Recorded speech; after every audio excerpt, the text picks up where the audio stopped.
हमने पिछली क्लास में जो पैसिव वॉइस था उसको किस प्रकार से चेंज करते हैं, एक्टिव वॉइस को पैसिव वॉइस में किस प्रकार से चेंज करते हैं, वो हमने समझा था कि 5 गोल्डन रूल थे एक्टिव वॉइस को कि ऑब्जेक्ट को सब्जेक्ट में बनाओ, हेल्पिंग वर्ब का प्रयोग करो, वर्ब की थर्ड फॉर्म का प्रयोग करो, बाई का प्रयोग करो और जो सब्जेक्ट है उसको ऑब्जेक्ट में चेंज करते हैं।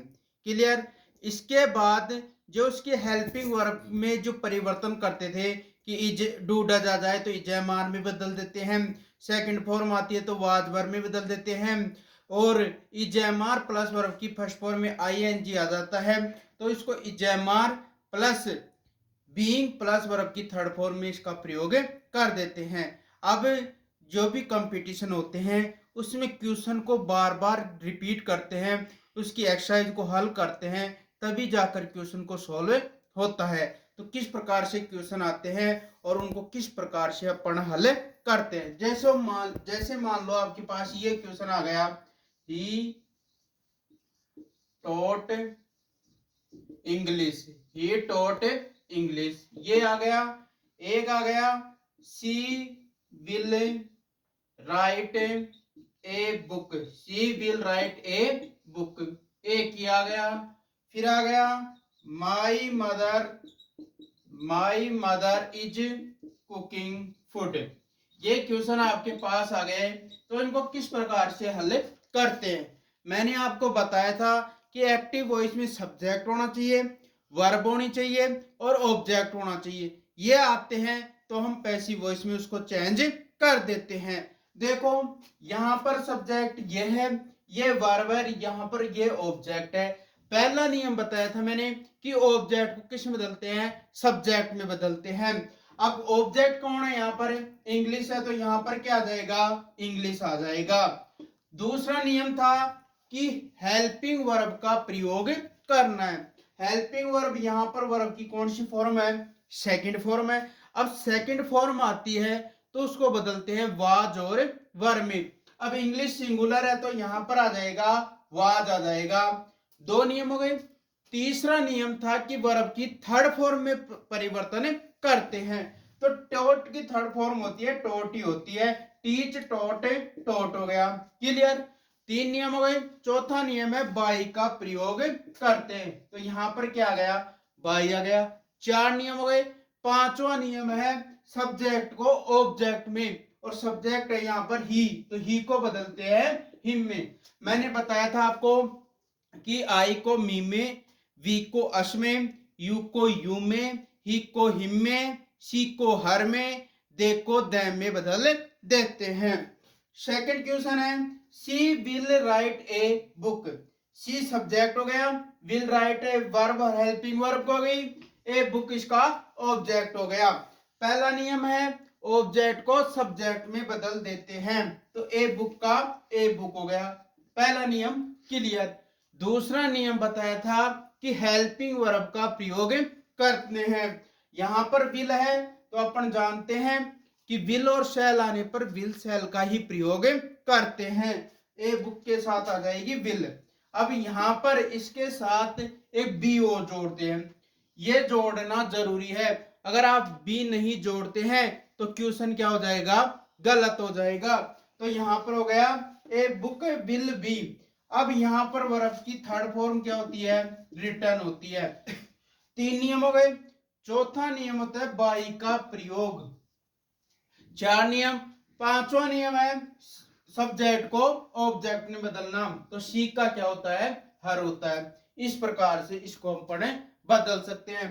अब कैसा भी क्वेश्चन आए हम इन नियमों के अनुसार बदल देते हैं। नेक्स्ट क्वेश्चन है माई मदर इज कुकिंग फूड। तो माई मदर क्या हो गया, सब्जेक्ट, ये वर्ब और ये क्या हो गया, ऑब्जेक्ट हो गया।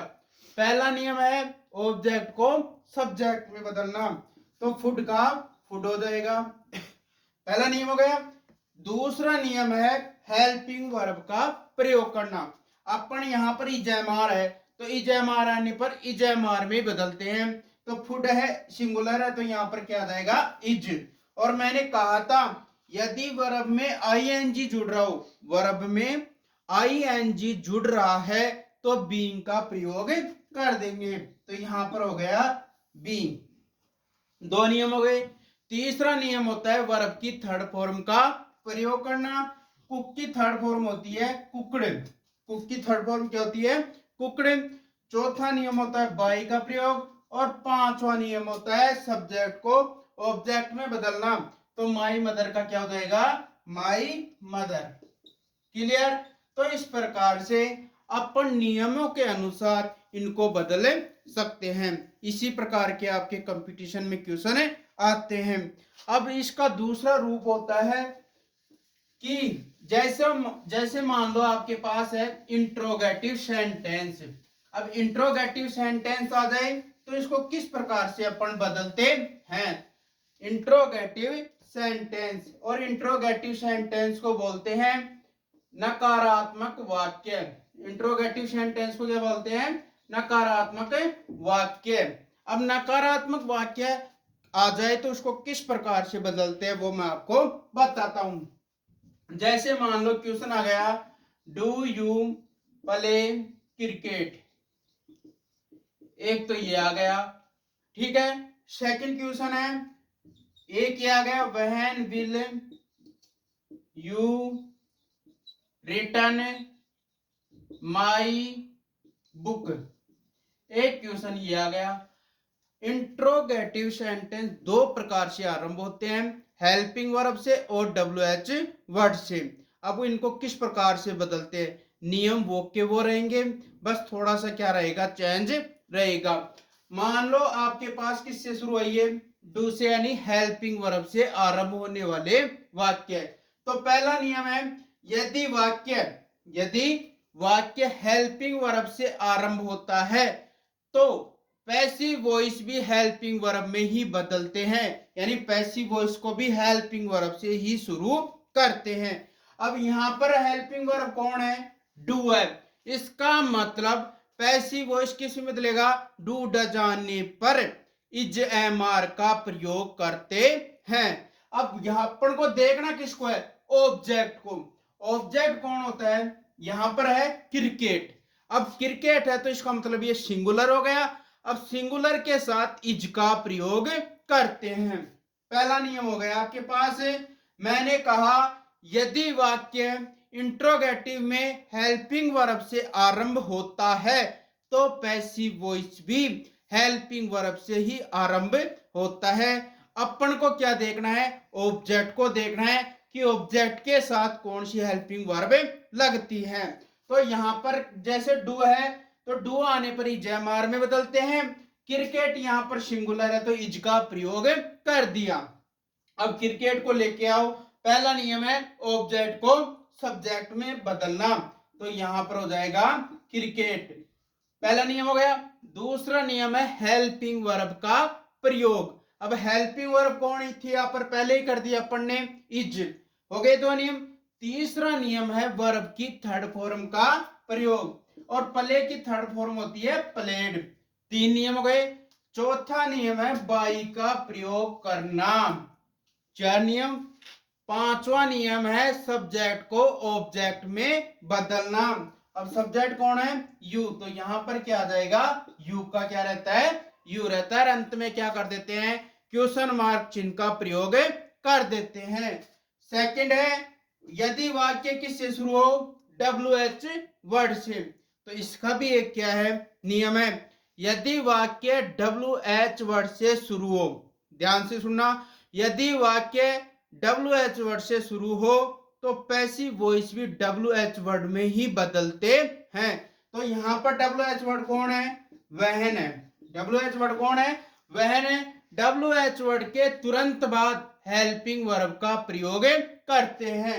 हेल्पिंग वर्ब कौन है? अपन के पास विल है, और यहां पर ऑब्जेक्ट कौन है? My book. तो इसके साथ में क्या लगेगी? विल लगेगा।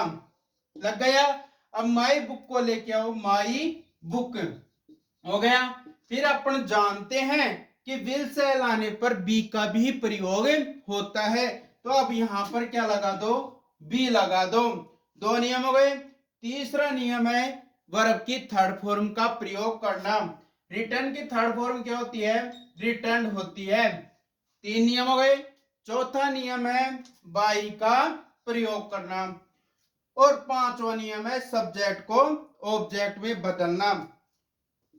सब्जेक्ट है यू और यू को यू में ही बदलते हैं। तो पैसिव वॉइस क्या हुआ, when will my book be return by you.